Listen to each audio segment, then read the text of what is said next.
نتوسل إليه ونتوكل عليه نصلي ونسلم على خيرته في خلقه حافظ سره ومبلغ رسالاته سيدنا ونبينا بالقاسم محمد وعلى آل بيته الطيبين الطاهرين المعصومين سيما بقية الله في الأرضين. قال الله تعالى في كتابه المبين وقوله الحق أعوذ بالله من الشيطان اللعين الرجيم ربنا وابعث فيهم رسولا منهم يتلو عليهم آياتك ويعلمهم الكتاب والحكمة ويزكيهم إنك أنت العزيز الحكيم. صلوات محمد اللهم صل على محمد وآل محمد. السلام علیکم ورحمۃ اللہ وبرکاتہ. وعلیکم السلام ورحمۃ اللہ وبرکاتہ. سب سے پہلے میں اپنے آپ کو اور آپ تمام لوگوں کو تقوی الہی کی نصیحت اور وصیت کرتا ہوں. اللہ تعالیٰ نے ہم سب کو جس مقصد کے لیے پیدا کیا وہ مقصد یہ تھا کہ ہر انسان اللہ تک پہنچے. اور اللہ تعالیٰ نے خود تک پہنچنے کے لیے جو راستہ قرار دیا یا اپنے پاس آنے والوں تک یا اپنے پاس پہنچنے والوں کے لیے جو انعام قرار دیا وہ بہشت کو قرار دیا. اور بہشت کی شرائط میں سے ایک شرط یہ رکھی کہ بہشت میں صرف وہ لوگ داخل ہوں گے جو متقی ہوں گے. لہذا ہم تمام وہ کام جو اللہ کے تقوی کو حاصل کرنے کے لیے ہم انجام دے سکتے ہیں ان کو ہم انجام دینے کی کوشش کریں. یہ اجتماعات جمعہ کا ہو گیا یا دوسرے اجتماعات جہاں پہ ہم آپس میں جمع ہوتے ہیں اور وہاں پہ واعظ و نصیحت کا سلسلہ رہتا ہے، ان اجتماعات کا بھی ایک سب سے بڑا مقصد یہ ہوتا ہے کہ لوگوں کو جتنا زیادہ خدا کے نزدیک کیا جا سکے. خدا کے نزدیک ہونے کا مطلب اصل میں کیا ہے؟ خدا کے نزدیک ہونے کا مطلب یہ ہے کہ یہ کائنات اللہ تعالیٰ نے اس ہمارے اطراف میں جو خلق کی ہے، یہ کائنات ساری کی ساری اللہ تعالیٰ کی نشانیوں سے، اللہ تعالیٰ کی آیات سے بھری ہوئی ہے. خود قرآن مجید میں تو اللہ تعالیٰ نے صرف 6236 آیات نازل کی ہیں، لیکن وہ صرف یہ نہیں کہتا کہ تم ان صرف قرآن کی آیات پہ غور کرو، بلکہ وہ کلی بات کرتا ہے. اللہ تعالیٰ قرآن مجید میں فرماتا ہے کہ جو آیات میری ہیں ان میں غور کرو. اور پھر آگے جب مثال دیتا ہے تو اس میں یہ مثال دیتا ہے کہ زمین، آسمان، کائنات، یہ سمندر اور یہ پرندوں کا اڑنا، یہ ساری چیزیں میری نشانیوں میں سے ہیں، ان میں بھی غور کرو. یعنی جب ہم غور کرنے کی بات کرتے ہیں تو یہ ساری کی ساری چیزیں جو ہمارے اطراف میں ہیں، یہ ہم دوسرے الفاظ میں اس کو یوں کہہ سکتے ہیں کہ اللہ تعالیٰ کا ایک ہے ورڈ آف گاڈ جو قرآن ہے، ایک ہے ورک آف گاڈ جو کہ یہ کائنات کی تخلیق ہے. تو دونوں آیات ہیں اور دونوں پہ غور کرنا ہمارے لیے ضروری ہے. جب ہم کائنات پہ غور کرنے کی بات کرتے ہیں تو ہم کائنات میں مختلف قوموں کو اور مختلف جسے کہتے ہیں کہ نسلوں کو اپنے سے پہلے گزرا ہوا دیکھ چکے ہوتے ہیں کہ ان کے ساتھ کیا حالات پیش آئے، اور انہی حالات کو دیکھتے ہوئے کہ ان قوموں کے ساتھ کیا طریقہ کار اللہ تعالیٰ نے اختیار کیا ان کے کاموں کے نتیجے میں یا ان کے اعمال کے نتیجے میں، یا اللہ کے انعامات ان پہ کن وجوہات سے نازل ہوئے، یا ان کی کیا حالت تھی جس کی وجہ سے ان کو یہ صدمہ یا یہ خوشی ملی. تو ان حالات کو دیکھنے کے لیے ہم نے سب سے پہلے اپنے لیے ایک موضوع انتخاب کیا، وہ ہم نے سیرت النبی کا انتخاب کیا کہ جو اسلام جب آیا اور اسلام اور مسلمانوں پہ جو حالات آئے اس سے پہلے اس زمانے کے حالات کیا تھے. اس سلسلے میں ہماری گفتگو یہاں تک پہنچی تھی کہ ہم نے آپ کو بیان کیا تھا کہ عرب میں سارے کے سارے جو لوگ تھے وہ سب اپنے آپ کو دین ابراہیمی کا پیروکار کہتے تھے، چاہے وہ مشرکین ہوں، چاہے وہ عیسائی ہوں، چاہے وہ یہودی ہوں. وہ سب اپنے آپ کو مشرکین سب اپنے آپ کو کیا کہتے تھے کہ ہم دین ابراہیم سے تعلق رکھنے والے ہیں، ہم دین ابراہیم کو فالو کرنے والے ہیں، ہم ابراہیم ہمارے جد تھے. جس کی کہ اللہ تعالیٰ نے قرآن مجید میں نفی فرمائی کہ ابراہیم نہ یہودی تھے نہ عیسائی تھے. ٹھیک ہے نا؟ ابراہیم جو تھے وہ حنیفاً مسلمہ، یعنی وہ سچے اور صادق مسلمان تھے. ہماری گفتگو یہاں تک پہنچی تھی کہ انہی ابراہیم کے ماننے والوں کے اندر کیا کیا پرابلمس اس زمانے میں موجود تھیں جب رسول خدا ابھی تک نہیں آئے تھے. آج ہماری کوشش ہوگی کہ رسول خدا کی ولادت تک جو واقعات کچھ رہ گئے تھے ان کو ہم بیان کر کے آج رسول خدا کی ولادت تک ہم انشاءاللہ پہنچ جائیں. ہماری گفتگو یہاں تک پہنچی تھی کہ عرب میں خرافات اس حد تک آ گئی تھی کہ ان کے جو مذہبی لوگ تھے ان میں سے ایک شخص عامر بن لوئی یا عامر بن لوئی کا ذکر میں نے آپ سے کیا تھا کہ جس نے بت پرستی کو عرب کے معاشرے کے اندر عام کیا تھا. یہ شرک اور بت پرستی عرب کے معاشرے میں آئی. یہ اصل میں ایک بزرگ تھا، اپنے خاندان کا دینی اور مذہبی رسومات کی ادائیگی کی وجہ سے لوگ اس کو اپنے جو ہے بزرگ سمجھتے تھے. اس نے وہ سارے واقعات جو میں نے پچھلے ہفتے آپ کو بیان کیے تھے کس طرح یہ بت شام سے لے کے آیا اور یہاں پہ بتوں کا رواج ڈالا. اس کے علاوہ عربوں کی ایک کوالٹی یہ تھی کہ وہ وہاں پر بہت اچھے تاجر تھے. اس تجارت کی وجہ کیا تھی؟ اس تجارت کے جسے کہتے ہیں کہ بزنس ان کا اچھا ہونے کی وجہ کیا تھی؟ اس کی وجہ میں نے آپ کو تھوڑی سی اشارتاً بیان کی تھی کہ تمام اقوام جو وہاں رہتی تھی اور جو اس کے اطراف میں رہتی تھی ان کے بت تابع کے اندر تھے. تو یہ جب تجارت میں نکلتے تھے تو انہوں نے بڑے بڑے معاہدے کیے ہوئے تھے. شام میں، حبشہ میں، یمن میں، روم میں جو قصے تھے اور ان کے آباء و اجداد تھے، ہاشم تھے، انہوں نے معاہدے کیے ہوئے تھے ان کے ساتھ، تجارتی معاہدے. یہ لوگ بھی انٹرسٹڈ تھے کہ ان کا مال عرب میں بکے اور یہ لوگ بھی انٹرسٹڈ تھے کہ ان کا مال عرب سے باہر جائے. یہ تجارت پیشہ لوگ تھے یا ان کا بھیڑ بکریوں کا کاروبار ہوتا تھا یا یہ شراب بناتے تھے. ان کی شراب مختلف علاقوں میں جاتی تھی، مختلف ان کی تجارتیں اس طرح کی تھیں. تو راستے انہوں نے محفوظ کر لیے تھے. کس طرح محفوظ کر لیے تھے کہ جن راستوں سے یہ گزرتے تھے ان راستوں میں وہی قبائل رہتے تھے جن کے بت یہاں تھے. میں نے آپ سے کہا تھا انہوں نے اپنے پاس جو بت رکھے ہوئے تھے، یہ لوگ کہتے ہیں کہ ہمارے بت ان کے پاس گروی رکھے ہوئے ہیں، یوں کہہ لیں کہ ان کے پاس یہ ارغمال ہے، اگر ہم کچھ کریں گے تو قریش کے ہاتھوں میں ہے سارا کا سارا ہماری قسمت کا حال، کیونکہ وہ قسمت بدلنے والے بت تھے. تو قریش اس وجہ سے، ان کے قریش کے جتنے راستے تھے یہ محفوظ تھے. لہٰذا قرآن مجید میں اللہ تعالیٰ نے ان تمام واقعات کو نقل کرتے ہوئے یہ بیان کیا کہ ہم نے قریش کے لیے راستوں کو محفوظ فرمایا تھا. جو آپ پڑھتے ہیں لإِيلَافِ قُرَيْشٍ رِحْلَةَ الشِّتَاءِ وَالصَّيْفِ، کہ وہ گرمیوں اور سردیوں میں الگ الگ سفر کیا کرتے تھے. گرمیوں میں یمن کی طرف جاتے تھے، سردیوں میں شام کی طرف جاتے تھے. مختلف جگہوں پہ وہ مختلف اوقات میں بڑے آزادانہ سفر کرتے تھے. سفر کا طریقہ کیا ہوتا تھا کہ قریش جو ہے وہ ہر مہینے میں سفر کر سکتے تھے، لیکن یہ جو دوسرے اطراف کے لوگ تھے یہ لوگ صرف حرام مہینوں میں، حرام مہینے وہ مہینے تھے جس میں عربوں کے اندر جنگ و جدال حرام ہوتا تھا. یعنی وہ اس تمام اپنی خرافات کے باوجود ان حرام مہینوں کا بڑا خیال رکھتے تھے کہ اس میں کوئی جنگ نہ ہو. لیکن ان میں ایک خرافات کیا تھی؟ وہ یہ تھی کہ وہ حرام مہینوں کو آگے پیچھے کرتے رہتے تھے. جب ان کی مرضی آتی تھی کبھی محرم کو آگے لے جاتے، کبھی سفر کو پیچھے لے جاتے. ٹھیک ہے نا، جو حرام مہینے ذی الحج کو کبھی ذی الحج کو نہیں لاتے تھے کیونکہ حج کرتے تھے، باقی مہینوں کو تجارت کے لیے جو ہے وہ آگے پیچھے کر دیتے تھے. بہرحال اب جب یہ قافلے ان حرام مہینوں میں 3 مہینے لگاتار حج سے پہلے والے ہیں، تو ان حرام مہینوں میں یہ قافلے ادھر آتے تھے، مکہ کی طرف آتے تھے کیونکہ مکہ مرکز تھا. تو کیا کرتے تھے، یہاں پہ بازار لگتے تھے. 3 بڑے بازار ان کے بہت مشہور تھے. ایک عکاظ کا نام تو آپ نے بہت سنا ہوگا، ایک مجنہ کے نام سے تھا، اور ایک اس کا نام تھا ذوالجنہ، اس طرح کچھ نام تھا اس کا، وہ مجھے ابھی خیر مل نہیں رہا. تو یہ 3 بازار وہاں پہ لگا کرتے تھے جو بڑے مشہور تھے، مختلف اوقاتوں میں ان مہینوں کے اندر لگا کرتے تھے. تو ان کی تجارت بہت بڑھ گئی تھی جس کی وجہ سے قریش کا ایک ہولڈ تھا ان کے اوپر. جب یہ یہاں پہ تجارت کرتے تھے، اس کے علاوہ جو ہے تیسری چیز جو ان کے پاس ان کی کوالٹی کیا تھی کہ یہ بتوں کی پوجا کے سلسلے میں جو رسومات تھیں ان کو معین کرتے تھے. تو یہ لوگ آ کے کعبے کے گیٹ جو ہے طواف بھی کرتے تھے. اور ایک بری رسم جو ان کے درمیان تھی وہ کیا تھی، ایک نہیں کئی تھی، ان میں سے کچھ میں آپ کے سامنے بیان کر چکا ہوں. ان کو اس کا خلاصہ تو بیان کر کے بیان کروں کہ بتوں کی پوجا میں اس حد تک آگے چلے گئے تھے کہ یہ بتوں کے سامنے بیٹھ کر ان کی مجاورت کیا کرتے تھے. یعنی کئی دن کے چلے کاٹا کرتے تھے بتوں کے پاس آ کے. جب وہ آتے تھے یہاں پہ تو چلے کاٹا کرتے تھے کہ یہ بت ہماری حاجتوں کو سنتے ہیں اور ہماری حاجتوں کو جو ہے یہ پورا کریں گے. اس کے علاوہ یہ جو کام کرتے تھے وہ یہ کرتے تھے کہ بتوں کے لیے قربانی، جانور قربان کیا کرتے تھے. بتوں کے لیے، بتوں کے نام پہ جانور قربان کیا کرتے تھے. اور یہ کہتے تھے کہ جو قربانی ہم اللہ کے لیے کرتے ہیں وہ تو بتوں کے حصے میں آ سکتی ہے، لیکن بتوں کے حصے کی قربانی اللہ کے حصے میں نہیں جا سکتی. پھر انہوں نے اپنی رسومات بنائی ہوئی تھی. یہ رسومات ان کے اندر بہت زیادہ رائج ہو چکی تھی، یعنی دین ابراہیم کے ماننے والے تھے، لیکن یہ خرافات ان کے اندر آ چکی ہیں. سورہ انعام کے اندر اللہ تعالیٰ نے فرمایا کہ وہ وَلَا تَأْكُلُوا مِمَّا لَمْ يُذْكَرْ اسم اللہ علیہ، وہ جانور تم نہیں کھا سکتے جن میں اللہ کے سوا تم نے کسی کا نام لیا ہے. اور اس طرح اور بھی وما ذبح علی النصب، کہ وہ جانور جو تم ذبح کرتے ہو ان بتوں کے آگے، ان جانوروں کو گوشت تمہارے لیے حرام ہے. یہ جو قربانیاں، یہ جو صدقے خیرات تم ان بتوں پہ چڑھاتے ہو، یہ تمہارے لیے سب حرام ہے. یعنی یہ کرنا ہی حرام ہے، یعنی کہ کھانا حرام ہے، یہ کرنا تمہارے لیے حرام ہے. قرآن مجید میں اس کی جگہ جگہ ممنوعیت آئی.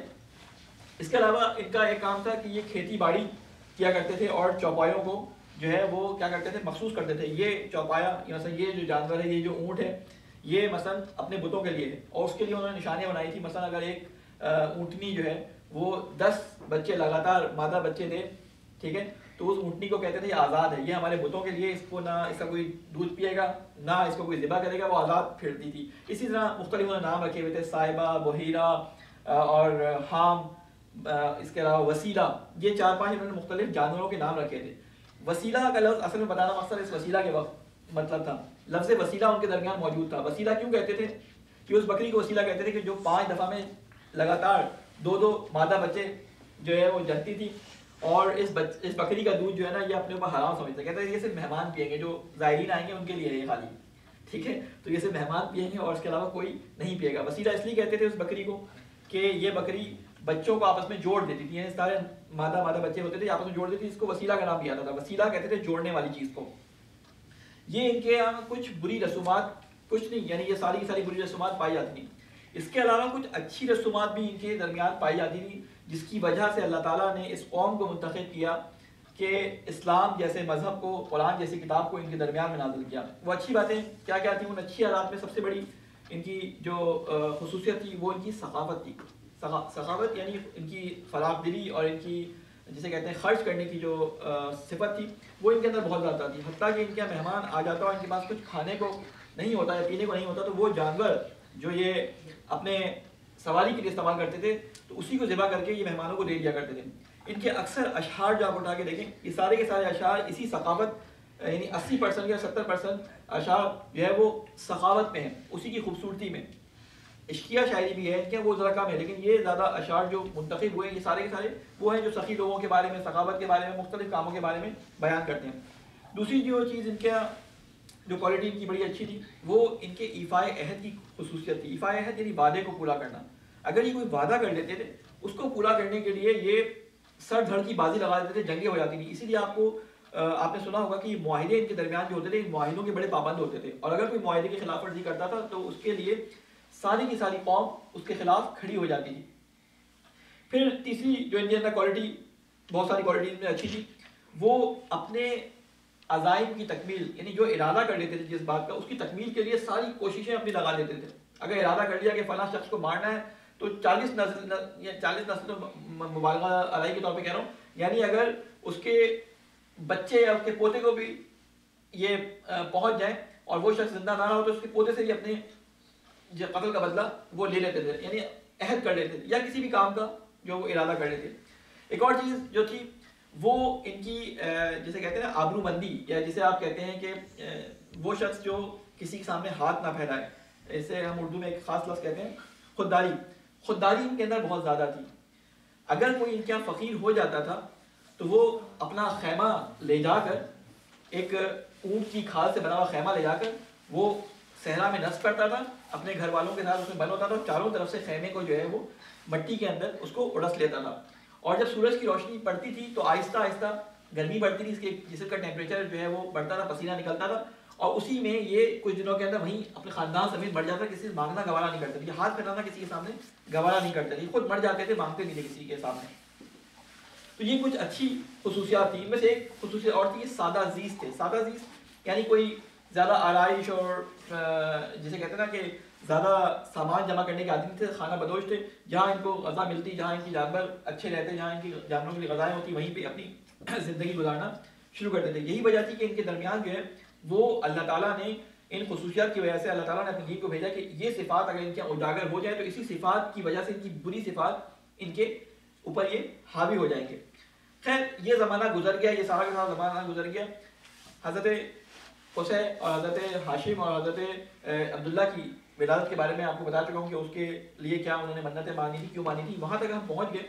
ایک چیز جو اس زمانے میں رائج تھی وہ یہ تھی کہ سال جو ہوتا تھا اس کو کسی واقعے سے منسوب کر دیتے. اس سے پہلے جو ہے عیسوی سن چلا آ رہا تھا, حضرت عیسیٰ کی پیدائش سے جو تاریخ معین کی جاتی تھی, حضرت عیسیٰ کی پیدائش سے معین کی جاتی تھی. لیکن رسول خدا کی ولادت سے تقریباً 50 سے 55 روز پہلے, یا یوں سمجھتے ہیں 2 مہینے پہلے, ایک واقعہ گزرا کہ جس کے بعد سال کا نام تبدیل ہو گیا, جسے آپ عام الفیل کے نام سے جانتے ہیں. عام الفیل آپ کو معلوم ہے کہ عام الفیل کیا تھا, کہ یہ کیونکہ مکہ تجارت کا مرکز بن چکا تھا, یہ عبادت کا مرکز بن چکا تھا. اب یمن میں اور حبشہ کے اندر جو بادشاہ تھا, جو حاکم تھا, اس کا نام تھا ابراہا. یمن میں نہیں, یمن کا جو گورنر تھا حبشہ کی طرف سے مقرر تھا, اس کا نام تھا ابراہا. اس نے ایک کنیسہ یا ایک عبادت گاہ بنائی اور لوگوں کو کہا کہ یہ میں نے بڑی خوبصورت میں ہیرے جواہرات اور کیا کیا لگایا, اور کہا کہ یہاں پہ تم بازار لگایا کرو اور یہاں پر آ کے اپنی عبادتوں کو انجام دو. میں نے کعبے سے اس پتھر کے عمارت سے زیادہ خوبصورت یہ بنایا ہے. تو کنانہ قبیلے کا ایک شخص گیا اور وہاں پہ نجاست کاری کر کے آ گیا. اس کی وجہ سے اس ابراہہ کو اتنا غصہ آیا, اس نے کہا کہ میں کعبے کو اٹھاؤں گا, اور ایک تقریباً 60,000 کا لشکر لے کر یہ نکلا. اس میں تقریباً 16-17 ہاتھی تھے, باقی پیادہ فوج اور اونٹوں پہ اور گھوڑوں پہ فوج تھی. یہ کعبے پہ حملہ کرنے جہاں پہ بھی راستے میں پہنچے, لوگ خود بخود ان کی اطاعت میں جھکے بغیر جنگ کیے جو ہے وہاں تک کعبے تک پہنچ گیا. مکہ کے باہر آ کے اس نے اپنا اسٹے کیا, اور اطراف میں جو بکریاں اونٹ اور یہ چیزیں تھیں مکہ والوں کی جو چل رہی تھی ان کو اپنے قبضے میں کر لیا. ان اونٹوں اور بکریوں ان میں تقریباً 100 یا کچھ اونٹ جو تھے حضرت عبد المطلب کے اونٹ تھے.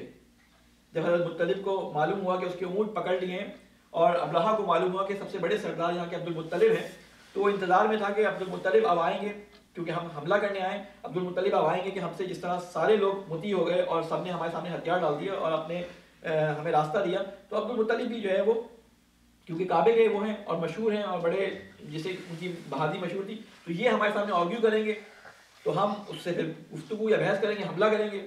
عبد المطلب کو جب پتہ چلا ان کے اونٹ پکڑے گئے ہیں تو یہ اپنے کچھ ساتھیوں کے ساتھ اور کچھ لوگوں کے ساتھ جن کو عبرانی زبان آتی تھی, ترجمہ جن کو حبشی زبان آتی تھی, ان کو ساتھ لے کے آئے. اور ابرہہ کے پاس آنے کے بعد کہا کہ مجھے تم سے کام ہے. اس نے کہا ہاں بتاؤ. کہا کہ تم کس لیے آئے ہو؟ اس نے کہا میں کعبے پہ حملہ کرنے کے لیے آیا ہوں. کہا کہ مجھے میرے اونٹ واپس کر دو.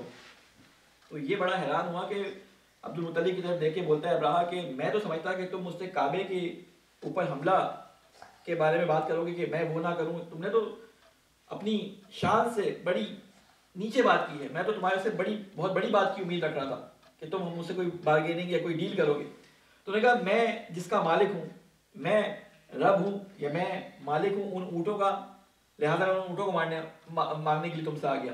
اس گھر کا مالک کوئی اور ہے, اس کا حساب کتاب تمہارے ساتھ الگ ہے. وہ اپنے اونٹ لے کے چلے گئے. اب یہ حملہ کرنے آیا, وہ سارا واقعہ آپ کا سنا ہوا ہے کہ کس طرح سے اللہ تعالیٰ نے پرندے بھیجے اور وہ ہاتھی جس کا نام محمود تھا, جس پہ سوار تھا, سب سے بڑا ہاتھی تھا, اس کے اوپر جو ہے وہ آگے نہیں بڑھا. ہاتھیوں نے آگے بڑھنے سے انکار کر دیا, اور پھر جب ہاتھی آگے نہیں بڑھے تھے انہوں نے نیزے مارے, اور جب پرندے آئے اور کنکر برسائے ان کے اوپر تو یہ ہاتھی الٹے جو بھاگے اپنے ہی لشکروں کو رونتے ہوئے نکلے. پھر ان پرندوں کے چونچوں سے گرنے والے پتھروں سے یہ سارے کے سارے جو ہے وہ مر کے ختم ہو گئے. ابرہہ بچ گیا, وہ یمن واپس پہنچا یمن تک, لیکن وہاں پہ جا کے بڑی بری اور بڑی قسمہ پرسی کے عالم میں مرا. تو اس سال کو اللہ تعالیٰ نے عام الفیل, یا عربوں نے عام الفیل کا نام دیا, یعنی فیل والا سال. اور سورہ فیل جو ہے وہ اسی واقعے کی نشاندہی قرآن مجید میں موجود ہے کہ الم تر کیف فعل ربک باصحاب الفیل, یہ اسی واقعے کو یاد دلاتی ہے. تو اسی واقعے کے تقریباً 55 یا 60 دن کے بعد حضرت عبد المطلب خانہ کعبہ کی دیوار کے ساتھ کھڑے اللہ تعالیٰ سے راز و نیاز کر رہے تھے, اور اس وقت آ کر آپ کو کسی نے اطلاع دی کہ آپ کے ہاں پوتا پیدا ہوا ہے, کیونکہ عبداللہ کا انتقال ہو چکا تھا. سارے واقعات ہم بیان کر چکے ہیں. تو آپ گئے بی بی آمنہ کے پاس, بچے کو گود میں لیا اور اس کا نام محمد رکھا ہے. لوگوں نے پوچھا کہ آپ نے ان کا نام محمد کیوں رکھا ہے, تو بتایا کہ اس کے نام میں نے اس لیے محمد رکھا کہ اس کی حمد کی جائے. بہرحال انشاءاللہ کوشش کریں گے کہ یہاں سے بعد کے جو واقعات ہیں اور رسول خدا کی پیدائش پہ جو واقعات پیش آئے انہیں ہم ارہاس کہتے ہیں. ارہاس وہ واقعات جو کبھی کسی نبی کی پیدائش پہ دنیا کے اندر مختلف جگہوں پیش آتے ہیں, ان کو انشاءاللہ ہم اگلی دفعہ بیان کریں گے. اللهم صل على محمد وعلى محمد. بسم الله الرحمن الرحيم. والعصر ان الانسان لفي خسر الا الذين امنوا وعملوا الصالحات وتواصوا بالحق وتواصوا بالصبر. اللهم صل على محمد وعلى محمد. اللهم صل على محمد وعلى محمد. اللهم صل على محمد وعلى. اعوذ بالله من الشیطان الرجیم. بسم الله الرحمن الرحیم. لا حول ولا قوة الا بالله العلی العظیم. الحمد للہ رب العالمین. الصلاة والسلام علی اشرف الانبیاء والمرسلین بالقاسم محمد وعلى آل طالب امیر المؤمنین وعلى فاطمة الزہراء سیدۃ النساء العالمین وعلى الحسن والحسین سید شباب اہل الجنہ وعلى علی ابن الحسین ومحمد ابن علی وجعفر ابن محمد وموسى بن جعفر وعلي بن موسى ومحمد بن علي وعلي بن محمد والحسن بن علي والخلف القائم المنتظر صلوات الله وسلامه عليهم أجمعين. اللهم اغفر للمؤمنين والمؤمنات والمسلمين والمسلمات الأحياء منهم والأموات رب بيننا وبينهم بالخيرات إنك مجيب الدعوات إنك على كل شيء قدير.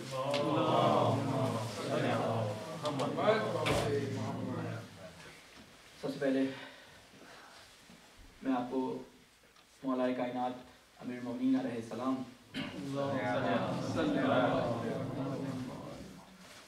کی طرف سے آنے والے جملات میں سے ایک جملہ جو کہ نہج البلاغہ میں بھی نقل ہوا ہے وہ آپ کے سامنے تلاوت کرنا چاہوں گا.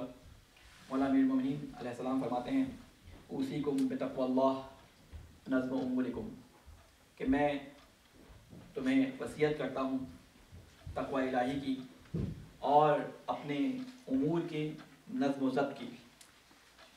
آج ہمارے معاشرے کے اندر ہمیں جو پرابلمز نظر آ رہی ہیں اگر آپ ان پہ غور کریں تو اس میں سے ایک بڑی وجہ آپ کو یہ نظر آئے گی کہ مسلمان نظم و ضبط کے عادی نہیں رہے.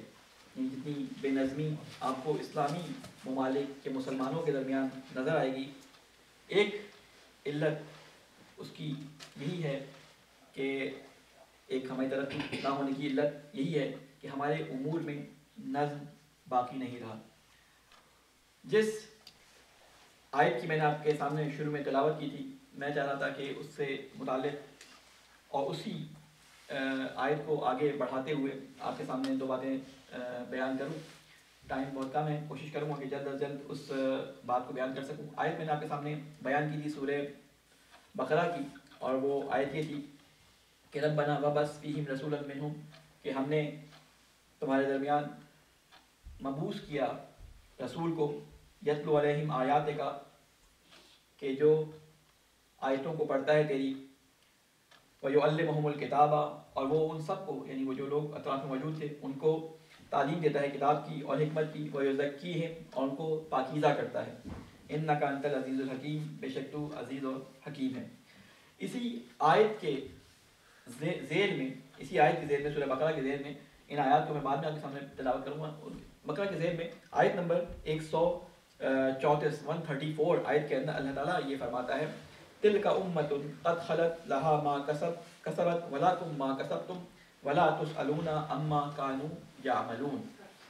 یہ حضرت ابراہیم علیہ السلام کے بارے میں بات ہو رہی تھی، پھر حضرت ابراہیم کے بعد حضرت اسماعیل ان کی اولاد کی بات ہوئی، پھر بات پہنچتے پہنچتے رسول خدا اور پھر ان کی امت تک پہنچی. اور جب اس آیت میں پہنچے تو اللہ تعالیٰ نے یہاں بیان کیا کہ تلک امۃ قد خلت لہا ما کسبت ولکم ما کسبتم، یہ ایک جماعت تھی جو گزر چکی. یعنی حضرت ابراہیم علیہ السلام سے یہ بات ہو رہی ہے، یعنی یہ ایک جماعت تھی جو گزر چکی، ان کے لیے ان کے اعمال تھے اور تمہارے لیے تمہارے اعمال ہیں، اور تم سے نہیں پوچھا جائے گا کہ وہ کیا کیا کرتے تھے.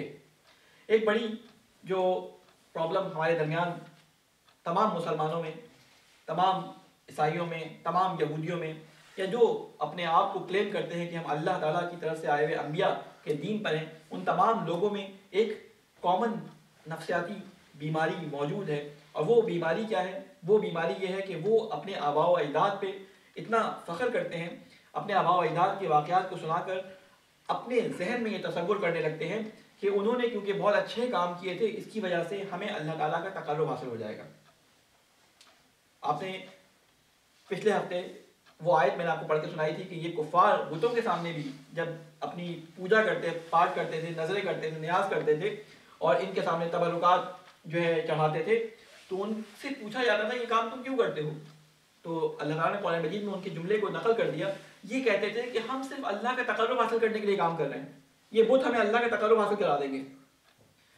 آج ہمارے معاشرے کی ترقی رکنے کا یا ان کی پستی میں جانے کا ایک وجہ، یعنی مانوی طور پہ ایک وجہ اس کی یہ ہے، ایک وجہ اس کی یہ ہے کہ ہم اپنے آباء و اجداد کے افعال کو سمجھتے ہیں کہ انہوں نے جو کام کر دیا اس کی وجہ سے ہم جنت میں چلے جائیں گے. اللہ تعالیٰ اس آیت میں بیان فرما رہا ہے کہ انہوں نے جو کام انجام دیا ان کا تم سے سوال نہیں ہوگا، ان کا کام ان کے لیے تھا، تمہارا کام تمہارے لیے ہے. اور اس کی مثال میں نے اپنی مجالس میں بھی دی ہے، اور جو لوگ وہاں موجود تھے انہوں نے سنی ہوگی، جو نہیں تھے ان کے لیے دوبارہ ریپیٹ کر دوں کہ آپ کسی جگہ جب انٹرویو کے لیے جاتے ہیں اور آپ سے جب یہ پوچھا جاتا ہے کہ آپ کی ڈگری یا آپ کے نمبرز کیا تھے، اور اس کے جواب میں اگر آپ یہ بولیں کہ جی میرے نانا گولڈ میڈلسٹ تھے، تو کہیں گے بہت اچھی بات ہے. آپ نے کیا کیا ہے؟ تو آپ اس کے جواب میں بولیں کہ جی میرے دادا جو تھے انہوں نے ملکہ برطانیہ کے پاس سے وہ کیا کہتے ہیں وکٹوریا کراس لیا ہوا تھا. آپ کہیں جی آپ کیا کرتے ہیں؟ آپ کہیں جی میرے والد جو تھے فلاں یونیورسٹی کے پروفیسر تھے. کہتے ہیں ٹھیک ہے اگر یہ لوگ موجود ہوتے تو ہم تینوں کو جاب دے دیتے. آپ نے کیا کیا؟ کہتے ہیں جی میں نے کچھ نہیں کیا کیونکہ انہوں نے سب کچھ کر لیا اس لیے میرے کرنے کے لیے کچھ باقی بچا نہیں. تو ہمارا حال آج یہی ہے. عیسائی کہتے ہیں کیونکہ حضرت عیسیٰ علیہ السلام نے قربانی دے دی اس لیے وہ جنت کا ٹکٹ ہمارا پکا کر کے چلے گئے. اب ہم چاہے جو کرتے چلے جائیں. ایک ہمارے دوست ہیں قرآن کے لیکچر دیتے ہیں, وہ بیان کر رہے تھے ایک جگہ پہ, کہتے ہیں کہ میں چونکہ یہیں امریکہ میں تھے تو انہوں نے کہا کہ میں اپنے ایک دوست کے ساتھ کرسچن تھا, ایسی باتیں چل رہی تھی دینی مذہبی باتیں, کہہ رہے ٹھیک ہے میں کرسچینٹی قبول کرنے کو تیار ہوں. کہتے ہیں ضرور بڑی اچھی بات ہے کیونکہ تمہارا دین بہت اچھا ہے, بڑا اخلاقیات کا حکم دیتا ہے, لیکن ایک کام میرے ذہن میں آیا, پیسے ویسے تو ہے نہیں میرے پاس, چلو کہیں جا کے ڈاکہ مارتے ہیں, کہیں رابری کرتے ہیں. تو کہتا ہے کہ کیوں رابری کرتے ہیں؟ کہتے ہیں کہ مجھے تو معلوم ہے شیورٹی ہے, حضرت عیسیٰ میرے سارے گناہوں کا کفارہ لے کے جا چکے ہیں, تو میں رابری کروں تو اللہ تعالیٰ مجھے نہیں پکڑے گا. تو کہتے ہیں نہیں تمہارا ایمان پکا نہیں ہے, تم نے ابھی صحیح طرح نہیں پڑھا. آج یہ مثال اگر صحیح نہ بھی ہو تو یہ اس بات کی عکاسی کرتی ہے کہ آج ہمارے ذہنوں میں کیا چیز آ گئی ہے, اور وہ عکاسی اس چیز کی ہے کہ آج ہم یہ کہتے ہیں کہ ہمارے حضرت عیسیٰ نے یہ کر دیا, ہمارے آج رسول خدا نے یہی کر دیا, آج ہمارے امام علی نے یہ کر دیا, تو اس کی وجہ سے ہم جنت میں چلے جائیں گے. ایسا کچھ ہونے والا نہیں ہے. اللہ تعالیٰ اس آیت میں فرماتا ہے کہ لہا ما کسبت, انہوں نے جو کیا تھا ان کے لیے تھا, اور تمہارے لیے کیا ہے؟ وَلَكُمْ مَا كَسَبْتُمْ, جو تم عمل کرو گے وہ تمہارے لیے قابل اجرا اور قابل ثواب اور قابل عذاب ہے. نہ ان کا عذاب تمہیں دیا جائے گا کہ اگر تم کہو کہ ہمارے آباء و اجداد کی غلطی کی وجہ سے ہم اس غلطی پر ہیں, تو نہ ان کا عذاب تمہیں دیا جائے گا, اور نہ کہ ان کی اچھائی کی وجہ سے تمہیں جنت یا دوزخ دے دی جائے گی. جو چیز دی جائے گی وہ تمہارے عمل کی وجہ سے دی جائے گی. اب میں کچھ آیات کو اس سے پہلے بیان کرتا ہوں کہ کن آیات کے بعد اس آیت کو بیان کیا گیا ہے. ٹھیک ہے, تو میں نے جو آیت آپ کو سامنے بیان کی تھی پہلے, اسی کو آگے چلتے ہوئے یہ سورہ بقرہ کی آیات چل رہی ہیں, اور یہ جو حالات اور واقعات میں نے آپ کو سارے بیان کیے, میں کوشش کرتا ہوں کہ ان کے حساب سے آیات اور روایات جو ہیں وہ سلیکٹ کروں دوسرے خطبے کے اندر کہ ضبط ہو جائے. یہ تاریخی واقعات میں نے سارے بیان کی, یہ ساری امتیں جو موجود تھیں ان میں مشرکین کا ہم نے ذکر کیا, عیسائیوں کا ہم قبل یہودیوں کا ذکر کر چکے ہیں, کس طرح کہ بخت نصر نے ان کو جب مارا تھا اور وہ وہاں سے گروہ کی صورت میں یہاں آ گئے تھے, تجارت کی تھی. اسی طرح عیسائی بھی نجران کے علاقے میں آ گئے تھے اور وہاں پہ عیسائیت پھیل گئی تھی. یہ سب اپنے آپ کو ابراہیم کا کہنے والا مانتے تھے. تو اب یہاں پہ حضرت ابراہیم علیہ السلام کی بات کو نقل کرتے ہوئے بیان کرتے ہیں کہ وَمَنْ يَرْغَبُ عَنْ مِلَّةِ إِبْرَاهِيمَ إِلَّا مَنْ سَفَهَ نَفْسَهُ وَلَقَدِ اصْطَفَيْنَاهُ فِي الدُّنْيَا وَإِنَّهُ فِي الْآخِرَةِ. اور کون ہے جو ملت ابراہیمی سے روگردانی کرے؟ کیوں بیان کر رہے ہیں یہ ساری بات کہ سارے کے سارے ابراہیم علیہ السلام کو کلیم کرتے تھے. کہتے ہیں جو بھی ملت ابراہیم سے روگردانی کرے سوائے اس کے جو خود ہی احمق ہو, یعنی اپنے آپ کو ابراہیم کا ماننے والا مانے لیکن ان کے کاموں کو انجام نہ دے, وہ خود احمق ہے. تو اسے دنیا میں بھی ہم نے اسے دنیا میں ہی بزرگی دی ابراہیم کو, اور بے شک وہ آخرت میں بھی اچھے لوگوں میں سے ہوگا. اس کے بعد انہوں نے بتایا کہ ان کی راہ پہ چلنے والے کون لوگ تھے. ان کی اولاد تھی یعقوب, اسحاق, اسماعیل, یہ ان کی اولاد تھی. اور قرآن مجید نے ان کے اقوال کو ذکر کر دیا کہ کسی نبی کی اولاد ہونے کی وجہ سے وہ جنت میں نہیں جائے گا. اور ان تمام لوگوں کو یہ فکر لاحق تھی کہ ان کے جو سگے بیٹے ہیں, نہ کہ ان کی قوم, سگے بیٹے ہیں کہ یہ اللہ کی اطاعت سے ہٹ نہ جائے. تو یہ فرمایا کہ یہ وصیت کر کے گئے اپنے بچوں کو کہ اللہ کے دین کو, اللہ کی راہ کو, اللہ کی توحید میں کسی کو شریک نہ کرنا. اور اس کو ذکر کیا کہ وَإِذْ قَالَ لَهُ رَبُّهُ أَسْلِمْ, جب اللہ تعالیٰ نے ابراہیم کو کہا کہ ایمان لے کے آؤ, تو ابراہیم کیوں میرے نزدیک پسندیدہ تھا؟ اس نے کہا اسلم, میں تسلیم ہو گیا آپ کے سامنے. تو اگر ہم سارا معاشرہ اللہ کی باتوں پہ اللہ کی انعاموں کو لینا چاہتا ہے تو اسلم ہمیں بھی کہنا پڑے گا, یعنی ہم تسلیم ہو گئے, ہماری اپنی کوئی بات نہیں ہے. میرا ٹائم بہت تیزی سے گزر گیا, انشاءاللہ میں ان آیات کا اگر سلسلہ رہا تو ایک آیت میں صرف آپ کے سامنے بیان کر دوں تاکہ یہ بیچ میں رہ نہ جائے. وہ آیت یہ تھی کہ وَوَصَّى بِهَا إِبْرَاهِيمَ بَنِيهِ وَيَعْقُوبَ يَا بَنِي إِنَّ اللَّهَ اصْطَفَىٰ لَكُمُ الدِّينَ وَلَا تَمُوتُنَّ إِلَّا وَأَنْتُمْ مُسْلِمُونَ. کہ وصیت کی تھی ابراہیم نے, یعقوب نے اپنے بچوں کو, کیا کہ تم مر جاؤ لیکن اس بات کا خیال رکھنا کہ تم مسلمان ہو مرتے وقت. ایسا نہ ہو، یعنی تسلیم ہو خدا کے احکامات کے سامنے، ایسا نہ ہو کفر پہ، شرک پہ یا ان چیزوں پہ مر جاؤ. یہ ہمارے لیے حکم ہے. اللہ تعالیٰ فرماتا ہے کہ ان آیات سے ہم نے بنی اسرائیل کے بارے میں نازل کی، لیکن مسلمان تمہارے لیے بیان کرو، جو کچھ ان کے ساتھ ہوا تمہارے ساتھ بھی ہوگا. لہٰذا آج بھی اگر ہم چاہتے ہیں تو بجائے اس کے کہ ہم صرف یہ کہتے رہیں کہ پدرم ملا بود یا پدرم مثلا بادشاہ بود، اس سے کچھ نہیں ہوگا. خالی حلوہ کہنے سے منہ میٹھا نہیں ہوتا. لہٰذا آج جو سبق ہمیں ان روایات اور ان احادیث اور ان واقعات سے جو لینے کا جسے کوشش کرنی چاہیے وہ یہی ہے کہ جو واقعات آپ کے سامنے بیان کیا ہے وہ اس لیے کہ انہوں نے جو کیا ایسا ہمارے اندر نہیں ہونا چاہیے، چاہے وہ ہماری معتبر ہستیوں کے بارے میں ہو، چاہے وہ اللہ کے بارے میں ہو، چاہے وہ رسول کے بارے میں ہو، چاہے وہ آئمہ کے بارے میں ہو. اللہ تعالیٰ سے دعا ہے کہ اللہ تعالیٰ ہم سب کو ان تمام شرکیہ باتوں سے جو عربوں میں پائی جاتی تھیں ہمیں اپنے اندر ان عادات کو داخل کرنے سے معاف فرما. اے اللہ تجھے واسطہ ہے محمد والے محمد کا ہمیں قرآن کو سمجھنے اور ان پہ عمل کرنے کی توفیق عطا فرما. اے اللہ تجھے واسطہ ہے محمد والے محمد کا ہمارے جو بزرگ اس دنیا سے جا چکے ہیں، ہمارے والدین اور ہمارے ان کے دوست اطراف خاندان والے اور تمام آپ کے مرحومین، ان کی قبروں پہ اپنی رحمت نازل فرما.